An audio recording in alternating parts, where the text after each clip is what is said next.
Alors lui s'appelle Hellhound, il est à San Francisco. Donc là, la photo a été prise dans le quartier de Tenderloin, qui est un quartier au centre de San Francisco, mais qui est extrêmement chaud.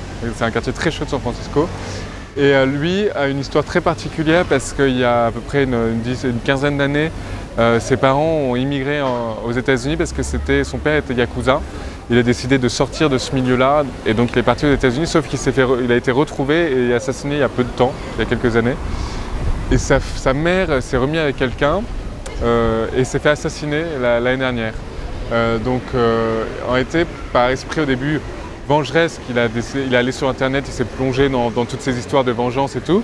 Et par hasard, il a découvert les Real Life Sparrows. Et il a décidé d'en devenir un pour aller aider les gens qui étaient susceptibles d'avoir affaire à des événements aussi terribles. Donc il va dans ce quartier de Tenderloin, il va voir les gens qui sont maltraités, des gens qui ont été victimes d'agressions, des couples, des femmes qui se font battre par leur mari ou inversement. Pareil pour les enfants. Et il va les aider, il va leur parler, il va les protéger. Donc il est là un petit peu comme une ombre dans les rues de San Francisco la nuit et il va aider les gens qui croisent. Après il va aussi aider des sans-abri, des personnes droguées pour s'en sortir. Enfin il est beaucoup dans le contact physique, dans des choses délicates et difficiles. Alors il est très très bon en arts martiaux, il en fait une dizaine, il est incroyable, il peut grimper au mur, enfin des choses de fou. Il est souvent accompagné, même tout le temps accompagné de Motor Mouse, qui est un peu la tête de la Pacific Protectorate, qui est une team qui sévit dans l'Ouest américain et qui est composée de plusieurs Real Life Sparrows, dont ces deux-là.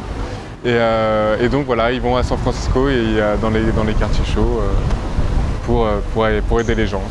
C'est un acte un petit peu plus impressionnant que d'aller aider des sans-abri ou de leur donner de la nourriture.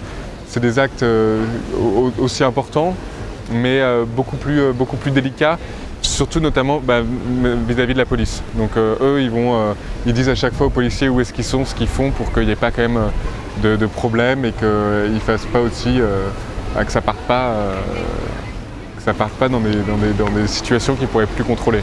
Donc ils sont assez surveillés.